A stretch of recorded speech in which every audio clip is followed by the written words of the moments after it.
સન્માનની ચર્ચા શરૂ કરીએ.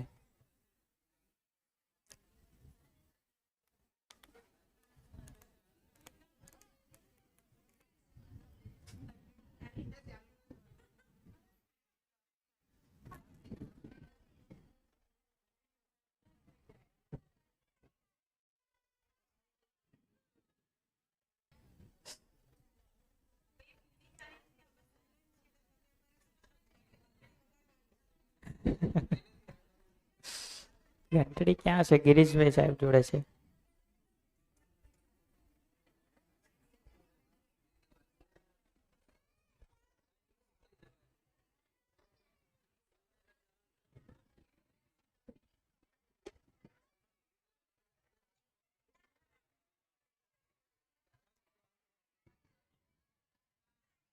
તો મને લાગે હું ચાલુ કરી જ દઉં.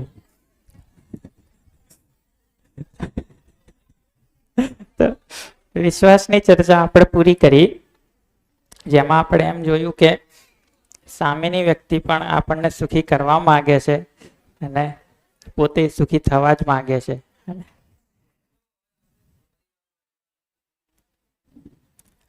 તો દરેક વ્યક્તિ સુખી થવા માંગે છે, સુખી કરવા માંગે છે. એ આશ્વસ્તિનો ભાવ બનેલો રહે એને કહીએ વિશ્વાસ.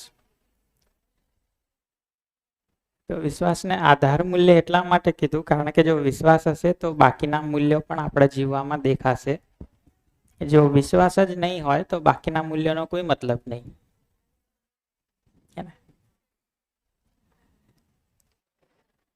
તો વિશ્વાસ કરી લીધા પછી જે બીજું મૂલ્ય છે એ છે સન્માન. તો જેમ આપણને ચાહના ઉપર, ઈચ્છા ઉપર વિશ્વાસ છે કે આ વ્યક્તિ સુખી થવા, સુખી કરવા જ માંગે છે, પણ અત્યારે એની યોગ્યતા કેટલી છે તો એનું આકલન કરી શકવું કે એની યોગ્યતા કેટલી છે એ સન્માન સાથે જોડાયેલો મુદ્દો છે.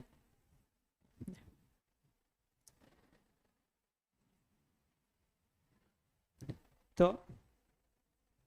બીજો ભાવ જે છે, બીજું મૂલ્ય છે આ નવમાનું, એ છે વિશ્વાસ. અને આપણે જોયું કે વિશ્વાસ ઉપર જે ચર્ચા કરી લગભગ 1 સેશન કે 1.25 સેશન જેટલી ચર્ચા ચાલી. એ જ રીતે ગઈ વખતનું જો રેકોર્ડિંગ તમે જોશો કે જે લોકો હાજર હતા તો સન્માનની ચર્ચા પણ 1 સત્ર સુધી ચાલી હતી. એ જ રીતે જોઈએ તો આ 9 ભાવ જે છે એ દરેક ઉપર 1 સત્ર ચર્ચા કરી શકાય. પણ આપણી પાસે સમયની મર્યાદા છે. 3 દિવસની શિબિર રાખી છે, કાલે તો સમાપન કરવાનું છે. વિશ્વાસ ઉપર એકદમ ખુલીને ચર્ચા કરી, બાકીના 8 ને આજ સાંજ સુધી પૂરા કરી દેવાના છે. તો એટલા માટે આપણે થોડા સ્પીડમાં જઈશું રેગ્યુલર સ્પીડ કરતા. તો તમે થોડું સજગ રહીને સાંભળજો. ગાડી થોડી ફાસ્ટ ચાલશે ભાઈ. વિશ્વાસની ચર્ચા શાંતિથી પૂરી કર્યા પછી સન્માનથી લઈને પ્રેમ સુધીની ચર્ચા પ્રયત્ન કરીએ કે પૂરી થાય, ના થાય તો કઈ વાંધો નહીં. તો સન્માનનો અર્થ થાય સમ્યક મૂલ્યાંકન. સમ પ્લસ માન.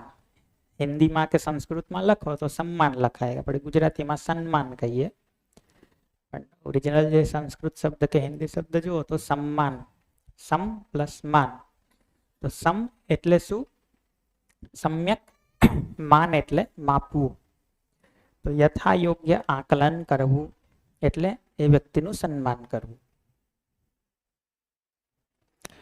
તો જે વ્યક્તિની અત્યારે જેટલી યોગ્યતા છે એનું એટલું આકલન કરવું એને કહેવાય એનું સન્માન. તમારી આટલી યોગ્યતા છે તો હું એટલું આકલન તમારું કરું તો મેં તમારું સન્માન કર્યું. એનાથી અન્યથા, એનાથી અલગ શું થઈ શકે? તો કાં તો હું તમારું વધારે પડતું મૂલ્યાંકન કરી નાખું. વધારે પડતું મૂલ્યાંકન એટલે તમે કોઈ સરસ વાત અહીંયા શેર કરો અને હું એમ કહું તમને તો બધું સમજાઈ ગયું છે, તો ભાઈ તમને એક વાત સારી રીતે સમજાણી, પણ બધું સમજાઈ ગયું છે એવું થોડું છે.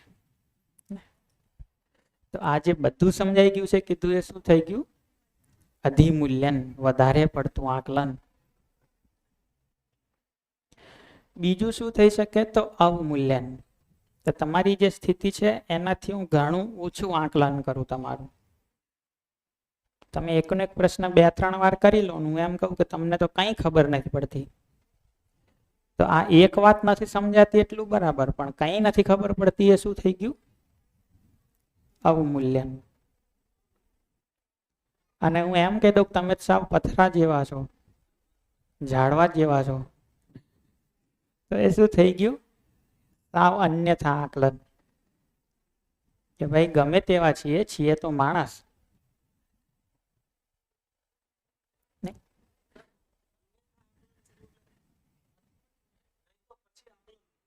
નહીં તો પછી નહીં, જે છે એનાથી કંઈક અલગ જ આકલન કરવું.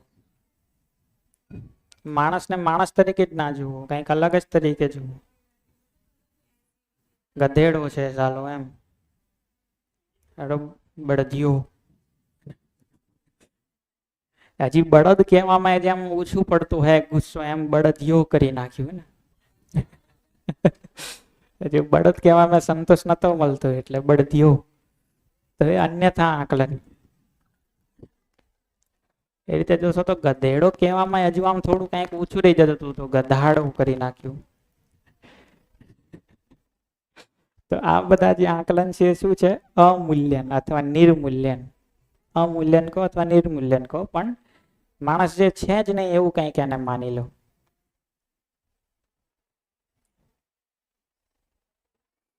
હવે આ બધી વાતો રિલેટ ક્યાં થાય છે જોશો તો પેલા કે જોઈ લઈએ કે આ ત્રણેય અપમાન છે.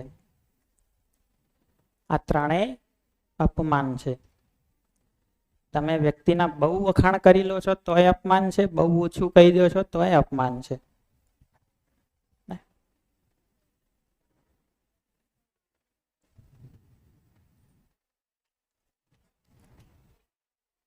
તો તમે જોશો કે આ બધું કઈ જગ્યાએ કેવી રીતે થાય. તો તમારું બાળક ક્યારેક વધારે માર્ક્સ લઈ આવે કે કોઈ વિદ્યાર્થી કંઈક સારું પરફોર્મન્સ કરી દે, તમે એના પ્રત્યે શું આકલન કરો? એને શું બોલો?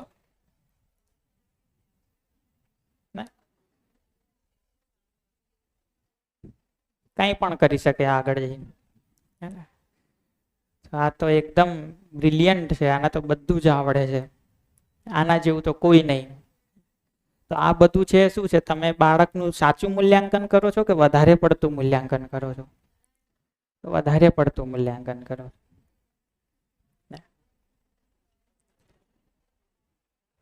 એ જ રીતે તમે જોશો તો એને કોઈ 1-2 વાત ના આવડે તો સાવ ડફોડ છે, કઈ નથી આવડતું. તો આ તમે એનું સાચું મૂલ્યાંકન કરો છો કે સાવ ઓછું મૂલ્યાંકન કરો છો? સાવ ઓછું મૂલ્યાંકન કરો. અને આ તો છે જ વચ્ચે વચ્ચે ક્યારેક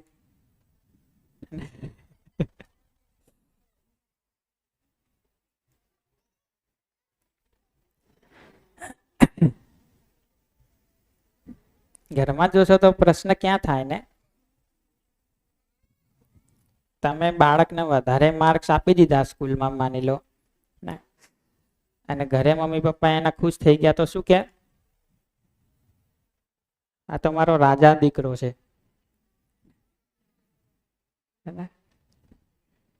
હવે માર્ક્સ વધારે લાયો પણ રાજા થોડો છે.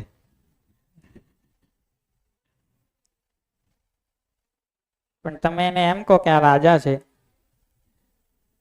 તો ધીરે ધીરે એ તમને પ્રજા બનાવશે.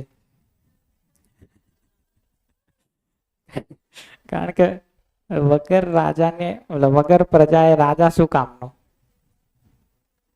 તો તમે એને રાજા રાજા કરો તે તમને જ પ્રજા બનાવશે. અને પછી કહેશે કે ભાઈ આમ થવું જોઈએ, ઘરમાં મને ચોકલેટ ખાવા મળવી જોઈએ, રાજાજીનું ફરમાન છે, પૂરું ના કરો તો દંડ મળશે. શું દંડ મળશે? તો રીસાઈ જશે તમારાથી, રોશે, કજિયો કરશે, તમારા કીધું માનશે નહીં, જમીન ઉપર આળોટશે. કોઈ વસ્તુ તમને ગમતી હશે એ તોડી નાખશે, તો આ બધું તમને દંડ આપે છે. તમે જ રાજા બનાવ્યો, એ તમારા રાજાને કીધું ના કરો એટલે તમને દંડ મળે.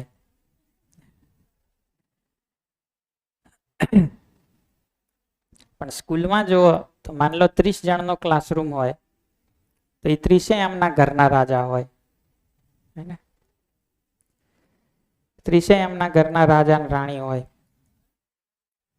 એ 30 જણા ત્યાં ભેગા થાય એટલે શું થાય પછી? આમાં પ્રજા કોણ આવે? તો એ રાજાઓનો રાજા બનવાનો પ્રયત્ન કરે, મહારાજા બનવાનો પ્રયત્ન કરે. બધામાં મારો પહેલો નંબર આવવો જોઈએ. હા, હું બધાથી આગળ રહું, મારો પહેલો નંબર આવવો જોઈએ.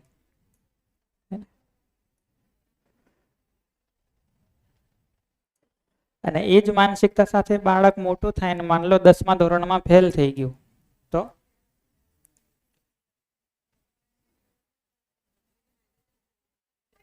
હે ને રાજા સીધા પડે ખાડામાં, મારાથી તો કઈ નહીં થતું. નહીં તો શું સ્થિતિ ચાલતી રહેશે? કંઈક આવું ચાલતું રહે.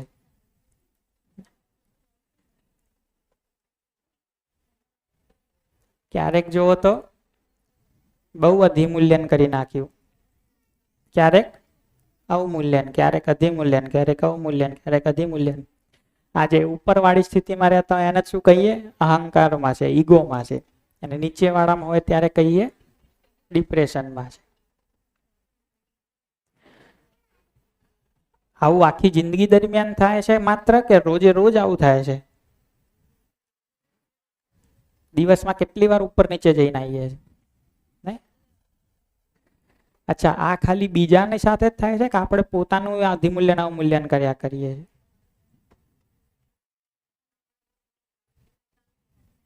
ને સવારમાં ઉઠીએ ને કંઈક 2-4 મસ્ત વિચારો આવે એટલે એમ થાય કે આજ તો દુનિયા બદલી નાખું.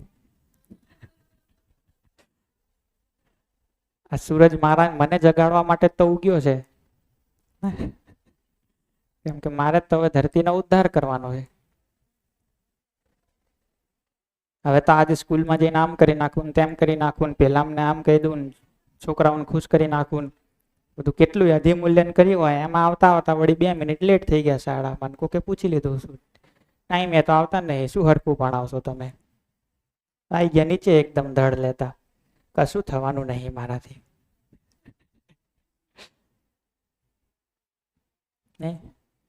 એમાં વળી સ્કૂલે છૂટતા ઉધીમાં તો કોકે વખાણ કરી નાખ્યા કે તમે બહુ સારું ભણાવો હો બેન, તમારી જોડે બહુ મજા આવે ભણવાની, કે સાહેબ તમારા જેવું તો કોઈ નહીં.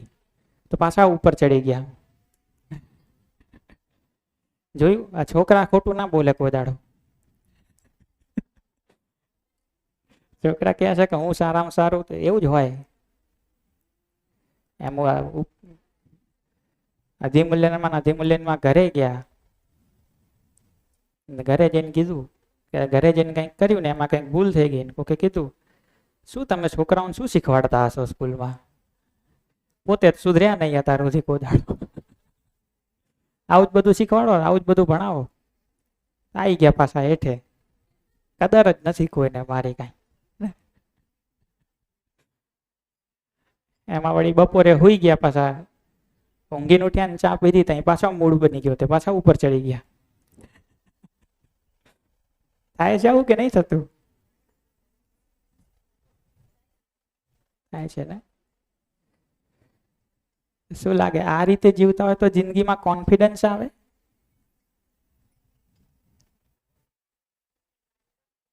કોન્ફિડન્સ આવે જિંદગીમાં ક્યારે?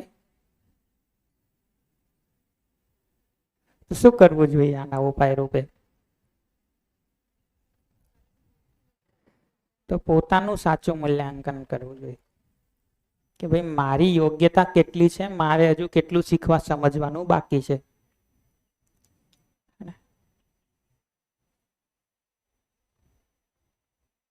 નહીતર જુઓ તો ઘણીવાર તો વિચાર એમ આવતા હોય કે આ આખું ઘર જે છે ને બધા ગાંડા લોકો ભેગા થયા છે, આ તો હું છું એટલે ટક્યું છે ઘર.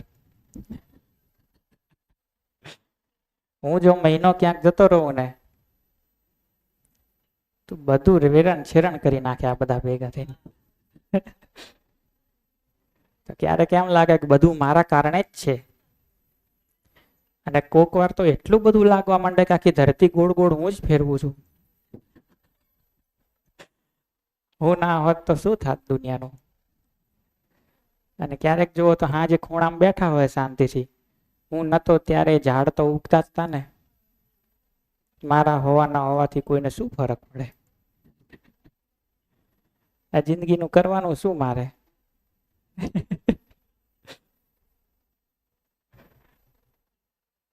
હું નહીં હોઉં તો સૂરજ તો ઉગશે. તો ક્યારેક એમ લાગે કઈ વેલ્યુ જ નથી મારી. ક્યારેક એમ લાગે કે હું જ છું બધું. જો સાચું મૂલ્યાંકન ના કરીએ અને આ જ સ્થિતિમાં ઉપર નીચે પછડાયા કરીએ તો ધીરે ધીરે જોઈએ તો શું થાય ને, તો પોતાનામાં ખોટી માન્યતાઓ પુષ્ટ થયા કરે. એના કારણે અસમંજસ રહે, કઈ ખબર જ ના પડે કરવાનું શું મારે, ક્યાં જવાનું. અને એમાંય કઈ રિઝલ્ટ ના નીકળે તો ધીરે ધીરે તણાવ અનુભવવા માંડે, ટેન્શન વધતું જાય. એ ટેન્શન પ્રેશર એમાંથી છૂટી ના શકીએ અને એમ થાય કે હવે તો કંઈ નહીં થાય મારાથી. રોજ કંઈક સારું કરવાનો પ્રયત્ન કરું પણ દર વખતે ખોટું થઈ જાય. રોજ કંઈક કરવાનો પ્રયત્ન કરું દર વખતે ખોટું થઈ જાય. તો હવે કંઈ આશા જ નથી રહી જિંદગીમાં, કશું કરવું જ નથી. તો નિરાશ થઈ ગયા. કોઈને કંઈ કહેવું નથી, કોઈને કંઈ કરવું નથી. આપણું ખાઓ પીવો ને પડ્યા રહ્યો શાંતિથી. નિરાશ થઈ ગયા. ત્યાંથી હજી બહાર નીકળવાનો રસ્તો ના નીકળે, હજુ સાચું મૂલ્યાંકન ના કરીએ તો એક સમયે ડિપ્રેશનમાં ને પછી એનાથી વધારે નીચે ખોટા પગલા ભરી લઈએ.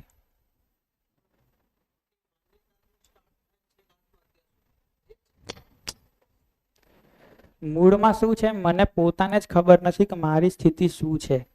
મને પોતાને જ ખબર નથી કે મારી યોગ્યતા કેટલી છે.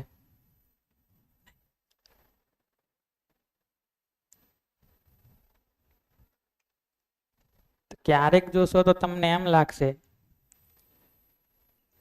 કે આખી સ્કૂલ ચાલે જ છે મારા કારણે જ, ભલે નામ ક્યાંય મારું ના આવે. બાકી આ રિઝલ્ટ ને આ બધી વ્યવસ્થા ને બધું કોણ સંભાળે? સારામાં સારું કામ તો મારું જ છે. ક્યારેક જોશો તો એમ થઈ જશે કે મારાથી તો કંઈ થતું નથી. એક છોકરું માનતું નહીં, આખી સ્કૂલને ક્યાં વાત કરવી. તો આ સ્થિતિમાં જો ના ફસાવું હોય, કદાચ ફસાયેલા તો છીએ જ, તો કરવાનું કામ એ છે કે પોતાનું સન્માન કરીએ.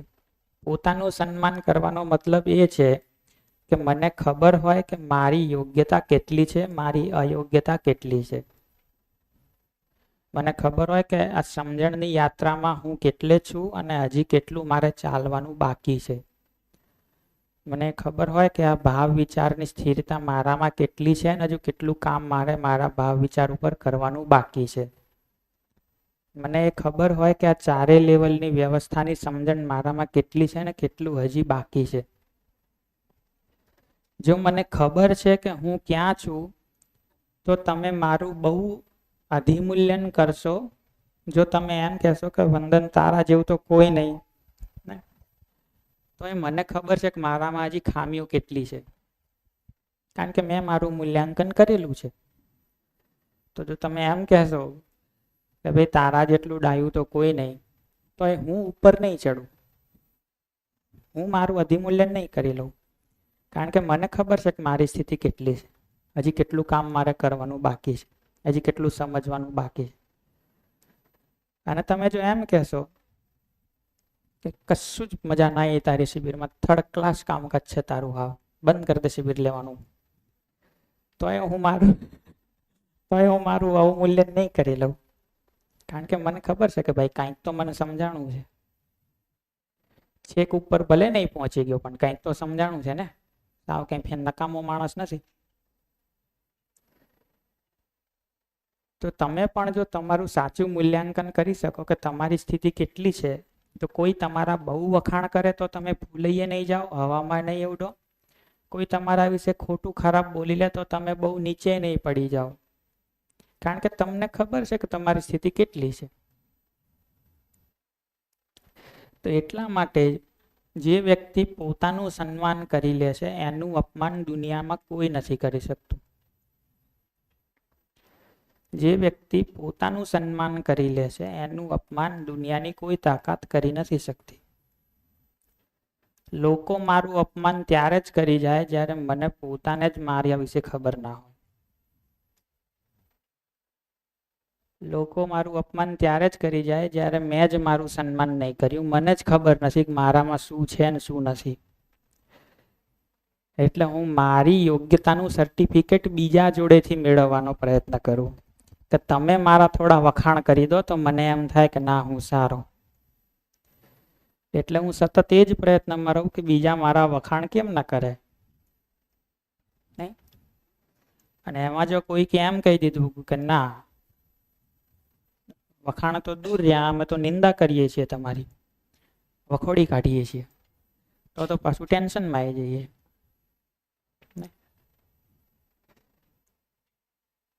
તો પોતે પોતાનું સાચું મૂલ્યાંકન કર્યું હોય તો પોતાનામાં સેલ્ફ કોન્ફિડન્સ ડેવલપ થાય, સ્વયંમાં આત્મવિશ્વાસ આવે. તમે મારું અધિમૂલ્યને નહીં કરી શકો, અવમૂલ્યને નહીં કરી શકો. મતલબ તમે તો કરી શકો પણ એનાથી હું ઉપર નીચે નહીં થઈ જાઉં.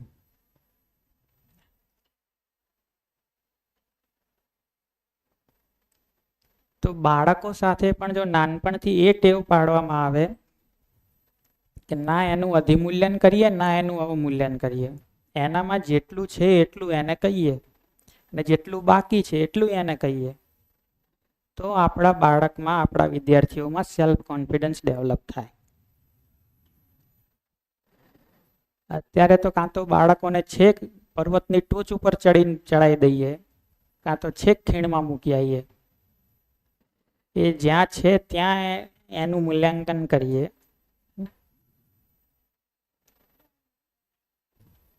તો એ બાળકમાં સેલ્ફ કોન્ફિડન્સ ડેવલપ થાય અને ખબર પડે કે હું કેટલે છું, હજી મારે કેટલું કરવાનું બાકી છે.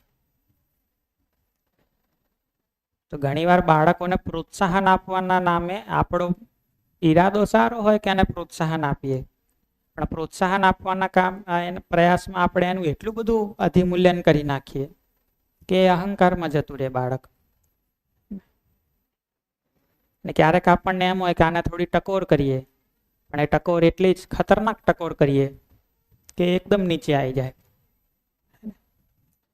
તો આ બાળકો સાથે ક્યારે કેટલી ટકોર કરવી ને ક્યારે કેટલા વખાણ કરવા એ બહુ ધ્યાન રાખીને કરવાનું કામ છે.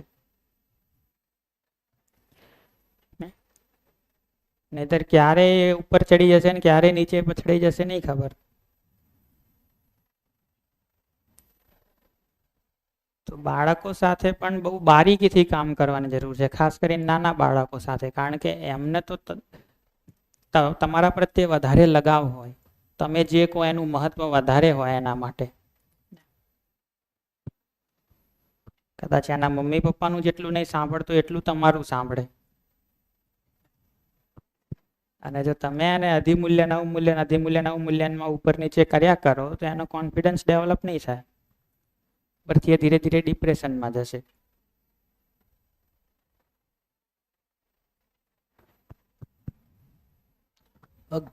ઘણી વાર એવું બનતું હોય છે કે બાળક નથી માનતું, તો આપણે આમ ઘણી જગ્યાએ આવું જોયું છે અને અનુભવ્યું છે કે બેટા આ કામ કરજે એટલે તું આ કરશે ને શાળામાં રોજ આવશે ને તો રોજ તને એક ચોકલેટ આપશું, હો રોજ એક કેડબરી આપશું, બરાબર. અને પછી ક્યાંક એક કેડબરી ચોકલેટ રોજની અને આદત પડે તો એ પણ અયોગ્ય જ છે ને. આવું પેલું શું કહેવાય, અવમૂલ્ય. એ અધિમૂલ્યન અવમૂલ્યનમાં નહીં આવે, પણ એને તમે એની કલ્પનાશીલતાને સંવેદનાથી વધારે દોરી લીધી, એક સંવેદનાની લાલચ આપી. સંવેદનાને વધારે પ્રાધાન્ય આપી દીધું. સાયકલ તને લઈ આલીશ, હો તને સાયકલ લઈ આલીશ, સંવેદનાઓની લાલચ આપી દીધી એને. યસ. તો તમે જોશો કે આઈઆઈટી MBBS આ બધાના જે વિદ્યાર્થીઓ હોય એમનામાં ટેન્શન ડિપ્રેશન ખૂબ હોય. કેમ હોય? કારણ કે IITમાં એ જ લોકો ગયા હોય જે JEE મેઇન્સ ને JEE એડવાન્સ ક્લિયર કરીને ગયા હોય. અને JEE ને બધી એટલી અઘરી પરીક્ષાઓ એ જ વિદ્યાર્થી ક્લિયર કરે કે જે એમના કમસે કમ સેન્ટરનો તો ટોપર હોય જ. કોઈક ગામનો ટોપર હોય, કોઈક જિલ્લાનો ટોપર હોય, કોઈક રાજ્યનો ટોપર હોય.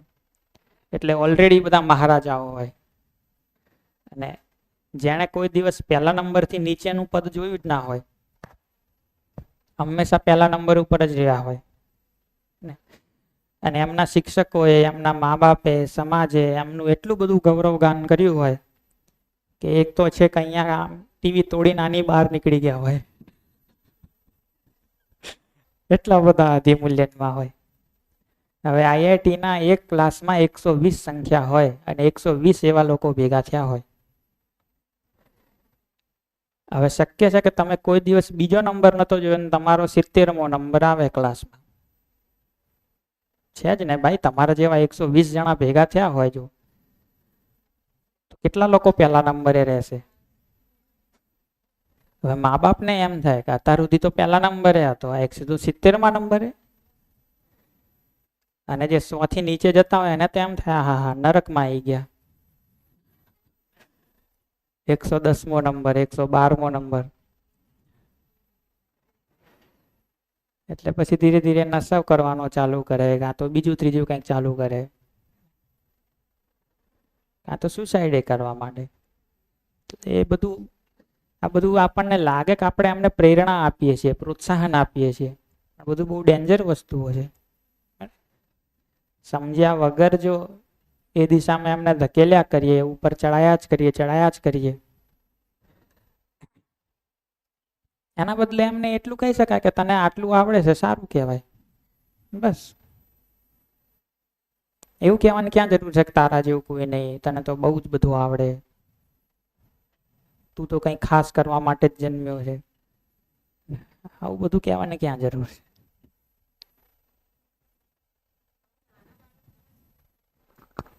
મારા નાના બાળકોમાં આવું જોવા મળે છે કે ટીચર શું કરે કે કોઈ બાળક સારું એવું પરફોર્મ કરતું હોય ને તો ટીચર એને પ્રેઝ કરે ક્લાસમાં, કાં તો ટીચર કોઈ 2-3 હાજર હોય ને એની સામે પ્રેઝ કરે. એટલે એ બાળક જેને પ્રેઝ કર્યું હોય ને કે આ તો બહુ સરસ કરે છે, આમ કરે છે, આને તો આટલું આવડે છે, તો એ બાળક શું કરે ખબર છે, એ આખા ક્લાસનો લીડર બની જાય. અને જે બાળકને એમ કે ને કે આને તો કશું નથી આવડતું, તો એ છે ને એકદમ નિરાશ બની જાય છે. અને પછી શું થાય ખબર, એને કોઈમાં રસ જ નથી રહેતો, પછી એ કોઈ વસ્તુમાં ઇન્ટરેસ્ટ જ નથી બતાવતો હતો. હજી તમે વધારે સૂક્ષ્મતાથી જોશો ને તો તમે ક્લાસમાં કોઈ એક વિદ્યાર્થીને ઊભો થઈને એનું સન્માન કરો તો એ એક વિદ્યાર્થી અહંકારમાં જાય, બાકીના બધા નીચે જાય. બાકીના બધા નીચે જાય કે ટીચરનો ફેવરેટ તો આ જ છે. હા, અમારી તો કોઈ વેલ્યુ નહીં. આ તો ખાલી ટીચર આનું બેન્ચો જ પડી સાંભળે. સડી ના જાય એટલે બેસવા બોલાવે છે અમને ખાલી. અને જે વિદ્યાર્થીને તમે ક્લાસ વચ્ચે ઊભો કરીને ધમકાવો એ નીચે જતો રહે ને બાકી બધા ઉપર જતા રહે.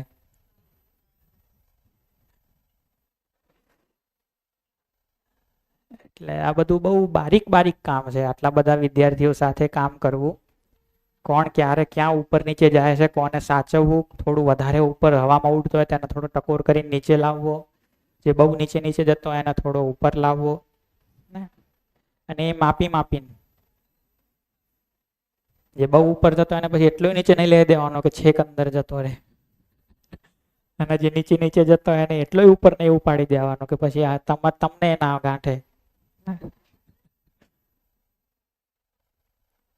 આ બધા બહુ ધ્યાન રાખવાના મુદ્દા છે. પણ એના માટે સૌથી પહેલું શું જરૂરી છે કે સન્માન ખરેખર છે શું?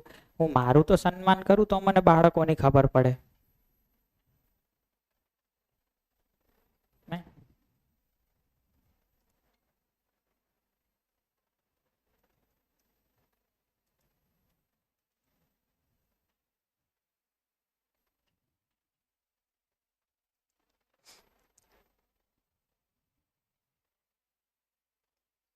તો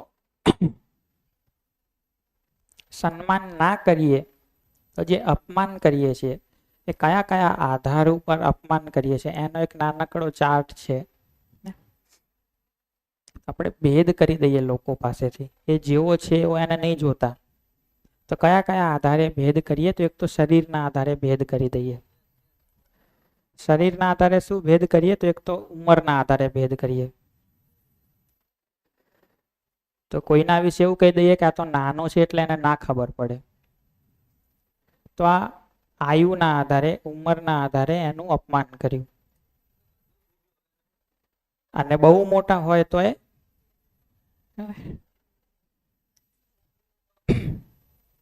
એ રીતે લિંગના આધારે, છોકરીઓને ના ખબર પડે તો આમાં છોકરાઓને ના ખબર પડે. એ જ રીતે વંશના આધારે, આ તો આ વંશના છે, આ તો પેલા વંશના છે. અને બળના આધારે,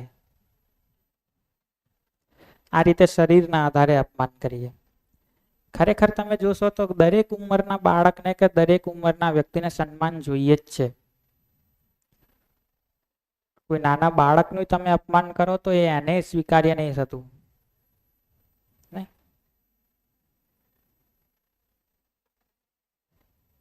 કોઈ નાના બાળકનું અપમાન કરો તો એને સ્વીકાર્ય નહીં થતું. એ નાનું છે એટલે તમને કઈ નહીં એકતું, પણ તમે એના હાવભાવ જોવો તો તમને ખબર પડે કે એને સ્વીકાર્ય તો નહીં થયું અપમાન.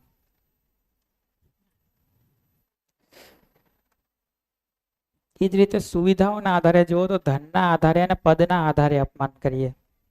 આનું ધન વધારે છે તો એ સન્માનને પાત્ર છે, આનું પદ મોટું છે તો સન્માનને પાત્ર છે. તો જેનું ધન વધારે છે એ જ સન્માનને પાત્ર છે, બાકી બધાનું સન્માન નહીં કરવાનું. જે ઊંચા પદ ઉપર છે એનું જ સન્માન કરવાનું, બાકી બધાનું સન્માન નહીં કરવાનું. અને એ જ રીતે જુઓ તો માન્યતાઓના આધારે, કોઈ એક વાદ, કોઈ એક સંપ્રદાય, કોઈ એક પ્રકારની સૂચના, માહિતી, એના આધારે કે આ અમારા વાળો છે, અમારા સંપ્રદાયનો છે એટલે સન્માન વાળો, આ તો પેલા સંપ્રદાય વાળા બધા. તો એ શું છે? અપમાન.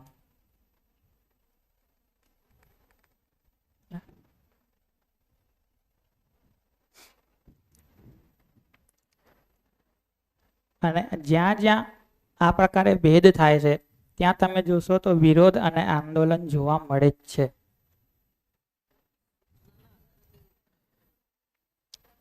સૂચનાના આધારે કે ભાઈ મારી પાસે આ જીવનિત્યની સૂચનાઓ છે, પેલાની પાસે નથી, તો એ ભ્રમિત માણસ છે, હું સમજદાર છું. તમે કોઈ બાર રસ્તામાં કોકને મળો, એની જોડે વાત કરતા કરતા તમને એમ થાય કે ભાઈ મને તો આ બધી સૂચના છે, ખબર છે. સૂચના એટલે આ બધી ઇન્ફોર્મેશન, એની પાસે નથી તો એને તમે અલગ માનો કે તને ના ખબર પડે, તું રહેવા દે, તે શિબિર નહીં કરીને, એ અર્થમાં.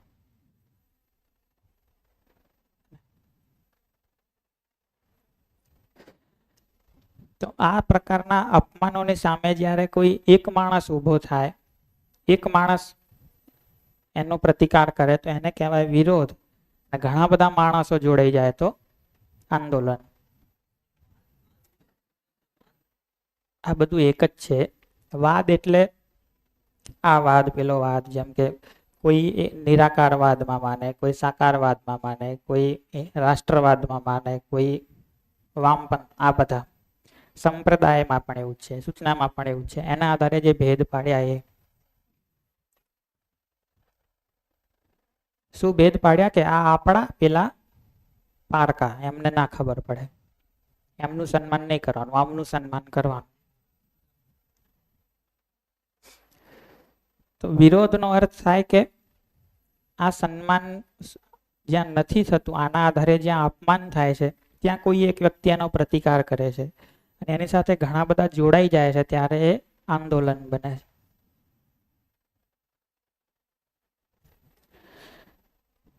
તો અમારે ત્યાં એક શિક્ષક હતા, એ આના આધારે ખૂબ અપમાન કરતા હતા, ભેદ કરતા હતા લિંગના આધારે, કે એમના પત્ની છે એમને કઈ ખબર ના પડે એવું એ માનતા હતા.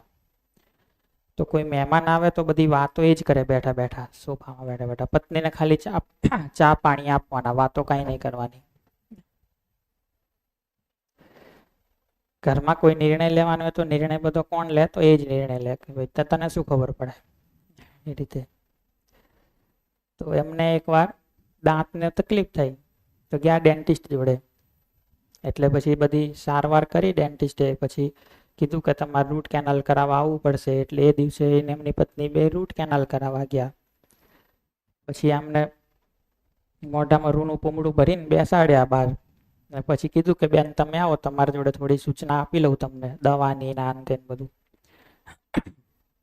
એટલે બેન જોડે બધી વાત કરી લીધી. પછી એ સાહેબ અને એમના પત્ની બે ઘરે આવ્યા. એટલે રસ્તામાં અમને બધું સમજાયું. એમને પત્નીએ સમજાયું સાહેબને કે આ દવા છે તે સવારે ને સાંજે લેવાની, આ માઉથ વોશ છે એનાથી કોગળા કરવાના, નેક્સ્ટ એપોઇન્ટમેન્ટ ના આવે ત્યાં સુધી કંઈ બોલવાનું નહીં, કોઈ કડક વસ્તુ નહીં ખાવાની, બિસ્કિટ ખાખર વગેરે વગેરે, આવું નહીં ખાવાનું, તે નહીં ખાવાનું, બધી સૂચના આપી. એટલે પેલા કે બરાબર. તો હવે બોલવાનો અધિકાર કોનો થઈ ગયો? એકમાત્ર પત્નીનો. તો કોઈ મહેમાન આવશે તો પેલા તો મોઢું બંધ રાખીને શાંતિથી બેઠા હશે. વાતો કોણ કરશે બધી? છોકરાઓને કંઈ પૂછવું હશે તો કોને પૂછશે? મમ્મીને પૂછશે. પપ્પા ત્યાં અમે કંઈ બોલતા નથી. તો આવું 12 દિવસ સુધી ચાલ્યું. 12 દિવસ પછી એ સાહેબ ગયા એ ડેન્ટિસ્ટને બતાવવા. પેલા મને બધું ચેકઅપ કર્યું, પછી જોયું કે ઓકે છે બધું રેડી. અને પછી પૂછ્યું કે બધું બરાબર છે ને? એટલે પેલા સાહેબ પહેલી વાર 12 દિવસમાં કંઈક બોલ્યા કે બરાબર છે, પણ સાહેબ હવે હું બોલી શકું ને? તો પેલા ડોક્ટર કે મેં ક્યારે ના પાડી? મેં તો ના પાડી જ નહીં બોલવાની. તો પત્નીને એમ કે 12 દિવસ તો ફૂલ એન્જોય કરી લો, પછી જે થવું એ જોયું જશે.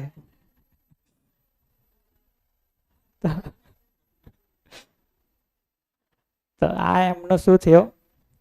વિરોધ. લિંગના આધારે ભેદ કર્યો ઘરમાં એનો. અને આખા સમાજમાં જોવો તો જે ચાલી રહ્યું છે આના વિરોધમાં એ શું છે? આંદોલન. તો તમે જોશો તો આ જેટલા ખાના અહીંયા પાડ્યા છે ને, આ દરેકને લઈને સમાજમાં કોઈ ને કોઈ આંદોલન ચાલે જ છે. આમાંનો એકેય ભેદ એવો નથી કે જેને લઈને સમાજમાં કોઈ આંદોલન ના ચાલતું હોય. સમાજની વ્યાખ્યા કાલ કરશું. કાલે સમાજની જ વાત કરશું. તો આ દરેકને લઈને કોઈ ને કોઈ આંદોલન ચાલે. તો એક આપણી પણ જવાબદારી બને વર્ગખંડમાં કે વિદ્યાર્થીઓમાં આપણે તો આના આધારે કોઈ ભેદ નહીં કરતા ને. ક્યાંક ને ક્યાંક આપણી માનસિકતામાં તો આ બધા ભેદ નથી ને. તો વર્ગખંડમાં આના આધારે તો ભેદભાવ નહીં ચાલતા ને.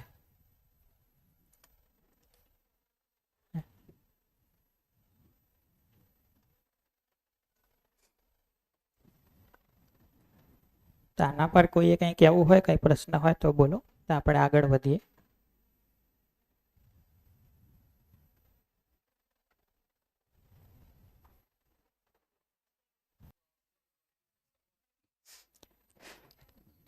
તો હવે બધા પાછા આવી જઈએ કે મારું જે લક્ષ્ય છે એ જ બીજા માણસનું લક્ષ્ય છે. એ લક્ષ્ય સુધી પહોંચવાનો મારો જે પ્રોગ્રામ છે એ જ પ્રોગ્રામ બીજાનો છે. અને એ લક્ષ્ય સુધી પહોંચવાની ક્ષમતા પણ જેટલી મારી છે એટલી જ બીજાની છે.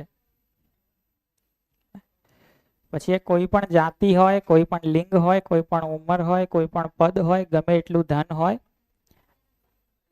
ચકાસી જુઓ કે આ ત્રણેય વાતો બધામાં સેમ છે કે નથી.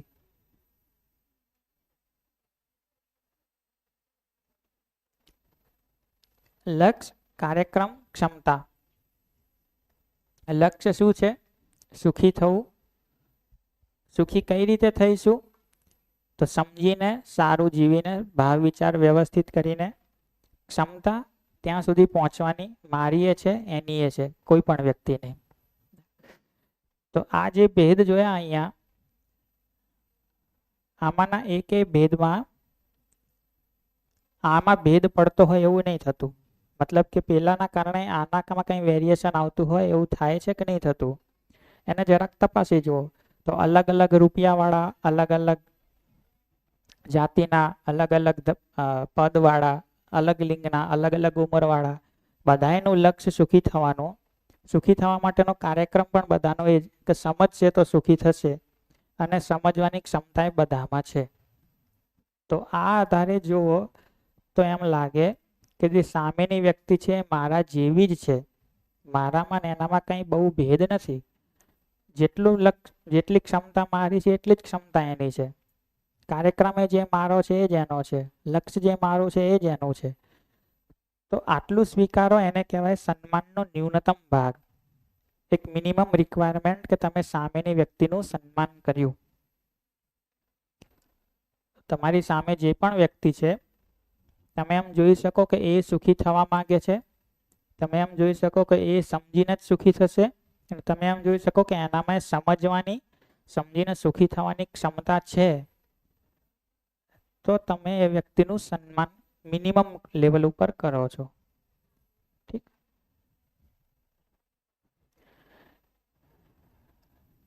તો આ ત્રણ વાતો તો દરેકમાં સમાન છે જ.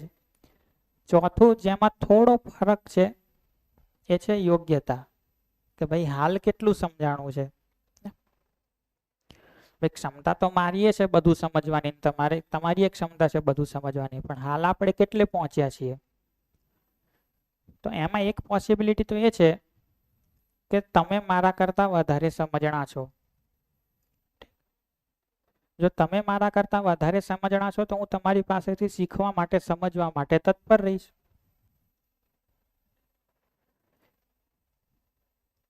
તમે સુખી થવા માંગો છો, હું સુખી થવા માંગુ છું. તમે સમજીને સુખી થશો, હું સમજીને સુખી થઈશ. તમારામાં એક ક્ષમતા છે, મારામાં એક ક્ષમતા છે. પણ તમે જો એ રસ્તામાં મારાથી થોડા આગળ નીકળી ગયેલા છો, તમે થોડા વધારે સમજણા છો, તમે થોડા વધારે સુખી છો, તો હું તમારી પાસેથી શીખીશ, તમારી પાસેથી સમજીશ. જો એનાથી ઊંધી સ્થિતિ છે કે હું સામેની વ્યક્તિ કરતા વધારે સમજણો છું, હું સામેની વ્યક્તિ કરતા વધારે જવાબદાર પૂર્વક જીવું છું, હું તમારા કરતા વધારે સુખી છું, તો શું કરીશું?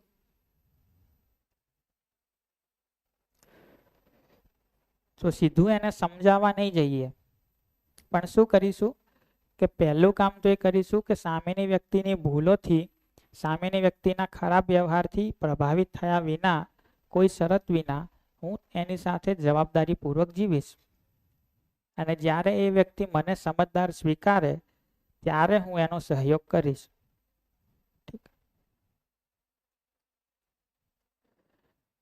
તો જો મને એમ લાગે છે કે હું પેલી વ્યક્તિ કરતા વધારે સમજદાર છું, હું એ વ્યક્તિ કરતા વધારે જવાબદાર છું, તો હું તરત એને સમજાવવા કૂદી નહીં પડું, કારણ કે એણે હજી નહીં સ્વીકાર્યું કે ભાઈ તમે મારા કરતા વધારે સમજણા છો.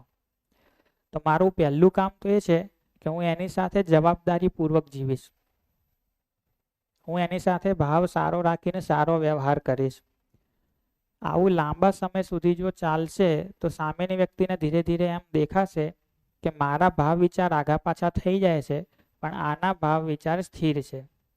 હું દુઃખી થઈ જાઉં છું, ગુસ્સે થઈ જાઉં છું, પણ આમને કોઈ દિવસ ગુસ્સો નહીં આવતો.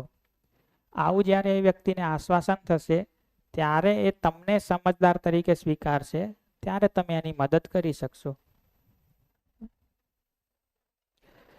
આપણે શું કરીએ, જ્યાં પણ આપણને દેખાય કે મને આના કરતા થોડીક વધારે ખબર પડે તો સીધું એને સમજાવવાનો પ્રયત્ન કરીએ, પણ એ વ્યક્તિએ તમને સમજદાર તરીકે હજુ નહીં સ્વીકાર્યા,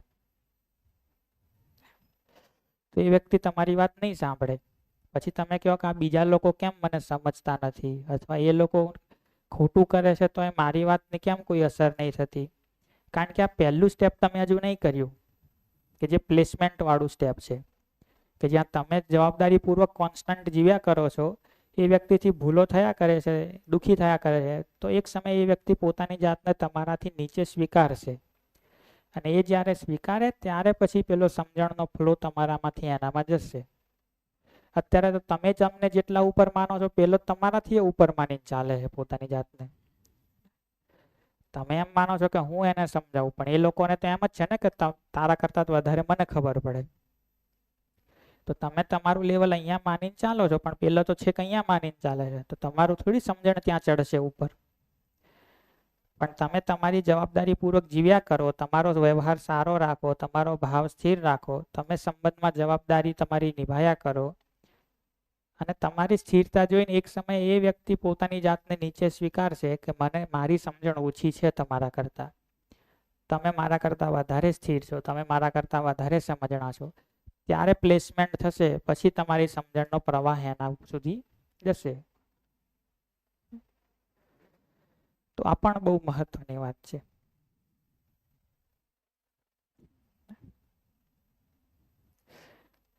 અને આટલું કરી શકીએ કે લક્ષ્ય કાર્યક્રમ ક્ષમતા અમારા સમાન છે. યોગ્યતામાં જો બીજાની યોગ્યતા વધારે છે તો એની પાસેથી શીખીશ, સમજીશ. જો મારી યોગ્યતા વધારે છે તો જવાબદારીથી જીવીશ, અને જરૂર પડે અવસર આવે એને સમજાવીશ. એ જ એ વ્યક્તિનું પૂર્ણ સન્માન છે, કે જ્યાં હું એ સ્વીકારું છું કે સામેની વ્યક્તિ મારા જેવી છે, અને યોગ્યતામાં અમે એકબીજાના પૂરક છીએ, એકબીજાને મદદરૂપ થઈએ છીએ. તો આ થયું પૂર્ણ સન્માન.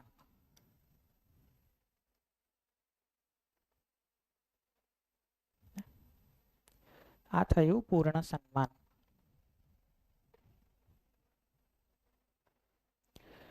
તો વિશ્વાસ શેને કીધું? કે તમને ઈચ્છા ઉપર, સામેની વ્યક્તિની ચાહના ઉપર શંકા નથી. તમને આશ્વસ્તિ છે કે સામેની વ્યક્તિ મને સુખી કરવા માંગે છે, મને દુખી કરવા નથી માંગતી. તો એ વ્યક્તિ ઉપર વિશ્વાસ છે. હવે એની યોગ્યતા કેટલી છે એ તમે બરાબર માપી લીધું, અને એની સાથે જે પ્રમાણે જીવો છો, તો એ વ્યક્તિનું સન્માન છે. ઠીક. તો જે બધી પદ્ધતિઓ છે, માત્ર એ જ સન્માન છે એવું નથી. પદ્ધતિઓ પણ મહત્વની છે. જેમ કે સન્માન વ્યક્ત કરવા માટેની અલગ અલગ પદ્ધતિ હોય, કે તમે પગે લાગો, અથવા શાલ ઓઢાડો, અથવા તો ફૂલમાળા પહેરાવો. આ બધી પદ્ધતિઓ છે એ સારી જ છે, પણ માત્ર એનાથી જ સન્માન વ્યક્ત થાય એવું નથી. તમે કોઈ પ્રકારની પદ્ધતિ દેખાડ્યા વગર પણ સન્માન વ્યક્ત કરી શકો. કઈ રીતે કરી શકાય? તો એ બધું જ્યારે જીવવામાં તમે ટ્રાય કરી જોશો ત્યારે ખબર પડે. જેમ કે એક સિમ્પલ વાત છે કે તમે મને પ્રશ્ન પૂછો છો, એ જ મારું સન્માન છે. કારણ કે તમે એમ સ્વીકારો છો કે ભાઈ અમને જવાબ મળશે તારી પાસેથી, અને હું તમને જવાબ આપું છું, એ જ તમારું સન્માન છે. કારણ કે હું એમ સ્વીકારું છું કે તમે સમજી શકશો. તો આ જ રીતે આપણે પહેલા જ દિવસથી, પહેલા જ સત્રથી એકબીજાનું સન્માન કરીને જ ચાલીએ છીએ, ભલે બહાર બહુ દેખાતું ના હોય. તો આવું બારીક બારીક ધ્યાન જશે તો દેખાશે કે સન્માન પણ બહુ મીઠો ભાવ છે, બહુ મધુર ભાવ છે. એના માટે આ બધી સ્થૂળ બાબતોની બહુ જરૂર નથી એટલી બધી.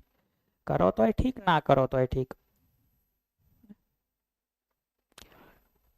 તો જેના પ્રત્યે વિશ્વાસ છે, જેનું તમે સન્માન કરો છો, એ વ્યક્તિને તમે સંબંધી તરીકે સ્વીકારો છો. મને તમારા ઉપર વિશ્વાસ છે, અને હું તમારું સન્માન કરું છું, તો સ્વાભાવિક રીતે જ હું તમારી સાથે સંબંધમાં જીવવા માટે તૈયાર થઉં છું. તો એ સંબંધી તરીકેની સ્વીકૃતિનો જે ભાવ છે, એ જ સ્નેહ છે. તો આ ક્રમમાં ત્રીજું જે મૂલ્ય છે, જે કદાચ આ પીપીટીમાં નહીં હોય,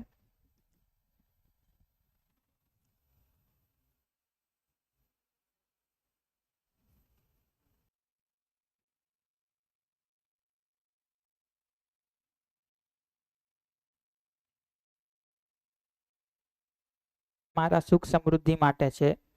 જ્યારે હું એ વ્યક્તિનું સન્માન કરું છું, ત્યારે હું સહજ રૂપે જ એ વ્યક્તિને મારા સંબંધી તરીકે સ્વીકારું છું.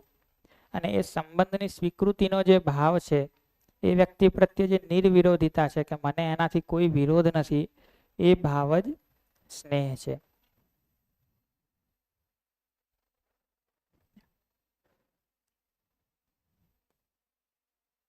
તો સ્નેહ છે કે નથી એના ઇન્ડિકેટર શું છે? તો સ્નેહ છે તો તમને સામેની વ્યક્તિની ઈર્ષા નહીં થતી. જો ઈર્ષા થાય છે તો એનો મતલબ છે કે તમારામાં હજી સામેની વ્યક્તિ પ્રત્યે સંબંધની પૂરેપૂરી સ્વીકૃતિ નથી. ઠીક. જો સામેની વ્યક્તિ માટે જે કંઈ કરવું પડે એ તમને બોજ લાગે છે કે આના માટે બધું મારે જ કરવાનું, તો આવો બોજ લાગે છે તો એ વ્યક્તિ પ્રત્યે સ્નેહ નથી.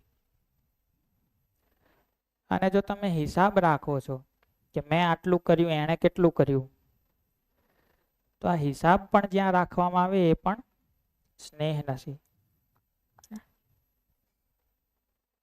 કારણ કે તમે સામાન્ય રીતે જ જોશો તો મા બાપનો જે બાળકો પ્રત્યેનો ભાવ હોય, તમારો જે તમારા બાળકો પ્રત્યેનો ભાવ હોય, એમાં તમે જોશો કે અથવા તમારા મા બાપનો જે તમારા પ્રત્યે ભાવ છે એમાં ક્યારે મા બાપ માટે બાળક બોજ નહીં બનતું. બાળક માટે જે કંઈ કરવું પડે એ મા બાપ કરે જ છે. જેટલું કરે એટલું એમને હજી ઓછું લાગે, પણ એ ક્યારેય બોજ નહીં બનતું, ભાર નહીં બનતું. તો બોજ લાગે છે તો સ્નેહ નથી. બે ભાઈઓ વચ્ચે ખરેખર સ્નેહ છે તો બંનેને એકબીજાનું કામ કરવામાં બોજ નહીં લાગે. બે બહેનો વચ્ચે ખરેખર સ્નેહ છે તો એમને એકબીજાનું કામ કરવામાં બોજ નહીં લાગે. બે દેરાણી જેઠાણી વચ્ચે ખરેખર સ્નેહ છે તો એમને એકબીજાનું કામ કરવામાં બોજ નહીં લાગે. બોજ લાગે છે એનો મતલબ કે હજી સંબંધની સ્વીકૃતિ નથી. બીજું, જે ઈર્ષા થાય છે, કોઈકને આગળ વધતા જોઈએ, કોઈકના વખાણ થતા સાંભળીએ તો એના વખાણ સાંભળીને એને આગળ વધતા જોઈને મને એની ઈર્ષા થાય તો મને એના પ્રત્યે હજી સ્નેહ નથી, હજી મારે થોડું મારા ઉપર કામ કરવાની જરૂર છે. અને ત્રીજું એ કે જ્યાં હિસાબ રાખવામાં આવે કે અત્યાર સુધી મેં આટલું આટલું કર્યું, એણે તો હજી આટલું જ કર્યું, તો એ સ્નેહ નથી. કારણ કે સંબંધમાં હિસાબ ના હોય, એ તો વેપારમાં હોય.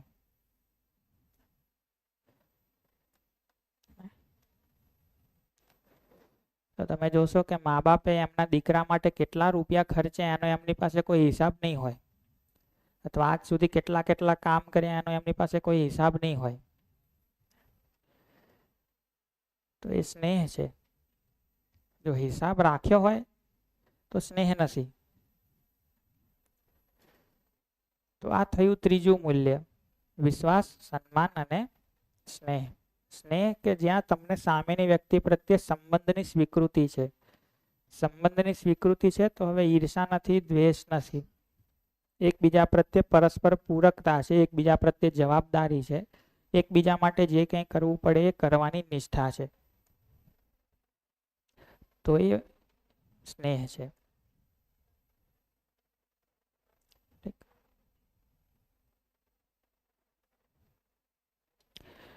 તો છેલ્લે એક એનું નાનકડું ઉદાહરણ જોઈ લઈએ પછી બ્રેક કરીએ. કે માની લો કોઈ ઘરમાં બે લેડીઝ છે, એમાંની એક હતી જે અત્યાર સુધી ભોજન બનાવતી હતી, એકે પહેલી વાર બનાવ્યું. તો જેણે પહેલી વાર બનાવ્યું અને જે ભોજન બધાએ ખાધું એના ખૂબ વખાણ થયા કે આટલું સારું તો અત્યાર સુધી ક્યારેય નહોતું ખાધું. તો હવે જે પહેલી મહિલા છે કે જે અત્યાર સુધી રાંધતી હતી, એ અંદર રસોડામાં ઊભી ઊભી સાંભળતી હોય તો એને પેલીની ઈર્ષા થશે કે નહીં થાય? થશે. જો બંને દેરાણી જેઠાણી હશે તો થશે. પણ માની લો કે જે મહિલા આજ સુધી રાંધતી હતી એ માં છે અને જેણે પહેલી વાર બનાવ્યું એ દીકરી છે, તો હવે ભલે બધા એમ કે અત્યાર સુધી તારી માં ખરાબ બનાવતી હતી, તે સરસ બનાવ્યું, તો એ સાંભળીને માં ખુશ થશે કે એને ઈર્ષા થશે? ખુશ થશે. તો એ શું છે? સ્નેહ. એવો ભાવ ત્યાં નથી પેલી જગ્યાએ, એટલે શું થાય છે? ઈર્ષા થાય છે. તો આવા ઘણા નાના નાના ઉદાહરણ જોઈ શકાય સ્નેહના. તો વિશ્વાસ, સન્માન, સ્નેહ વિશે થોડું જે કંઈ વધારે વિચારવું હોય વિચારો. હમણાં આપણે 10-15 મિનિટ બ્રેક કરી લઈએ, પછી બાકી વધેલા મૂલ્યો ઉપર ઝડપથી ચર્ચા કરી લઈએ. તો નમસ્તે.